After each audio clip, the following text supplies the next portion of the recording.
Om Swastiastu, selamat pagi siswaku yang penuh semangat. Kali ini kita akan belajar tentang landasan konstitusional. Kompetensi dasarnya berbunyi, menganalisis ketentuan Undang-Undang Dasar Negara Kesatuan Republik Indonesia tahun 1945 yang mengatur tentang wilayah negara, warga negara dan penduduk, agama dan kepercayaan, dan pertahanan dan keamanan.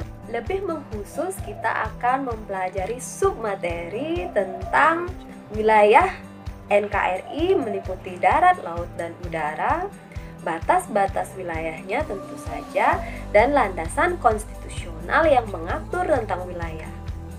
Kita juga akan mempelajari tentang warga negara dan penduduk, apa perbedaan kedudukan di antara keduanya, asas kewarganegaraan, dan tentunya landasan konstitusional yang mengatur tentang penduduk dan warga negara.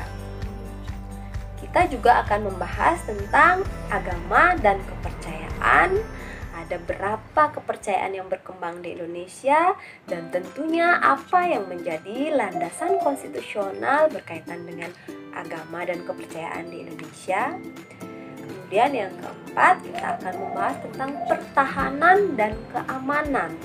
Apa saja yang menjadi ancaman terhadap pertahanan dan keamanan negara, dan landasan konstitusional yang mengatur tentang hal tersebut. Pertanyaannya adalah, kenapa penting kita belajar materi ini? Sebelumnya kita harus tahu apa itu landasan konstitusional. Landasan konstitusional itu adalah hukum dasar yang dijadikan pedoman. Hukum dasar ini kita kenal sebagai Undang-Undang Dasar Negara Republik Indonesia tahun 1945. Mengapa kita penting mengetahui landasan konstitusional negara, khususnya yang menyangkut tentang wilayah, warga negara dan penduduk, agama dan kepercayaan, serta pertahanan dan keamanan? Ibu analogikan konstitusi itu seperti payung. Apa fungsi payung? Secara harfiah, payung berfungsi untuk melindungi kita dari hujan ataupun panas. Sedangkan konstitusi juga memiliki fungsi melindungi kita dari permasalahan-permasalahan seputar wilayah, warga negara, agama, dan pertahanan serta keamanan. Kita tahu begitu banyak permasalahan yang tengah kita hadapi di era global seperti ini, khususnya tentang wilayah misalnya. Beberapa permasalahan yang pernah kita hadapi ataupun tengah kita hadapi saat ini, misalnya masalah perbatasan, masalah kepemilikan wilayah, masalah pemanfaatan aset yang ada di wilayah kita. Kemudian berkaitan dengan warga negara dan penduduk, juga ada permasalahan-permasalahan yang tengah kita hadapi di era global ini. Misalnya kedudukan warga negara, penduduk dan bukan penduduk, apalagi saat ini dengan adanya globalisasi, mobilisasi penduduk dan warga negara asing sering sekali kita temui di negara kita. Sehingga kita perlu mengatur apa yang menjadi hak dan kewajiban dari warga negara asing, penduduk maupun bukan penduduk.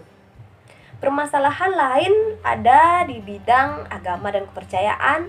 Kita tahu bahwa Indonesia adalah negara yang majemuk dari aspek kepercayaan, sehingga kita perlu mengatur hal tersebut untuk menghindari terjadinya ancaman terhadap persatuan dan kesatuan.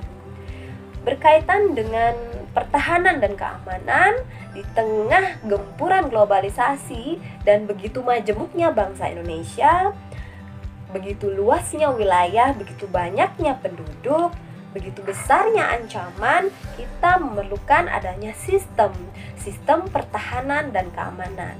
Dan ini perlu ada landasan yang mengatur sehingga aspek dan tujuannya jelas.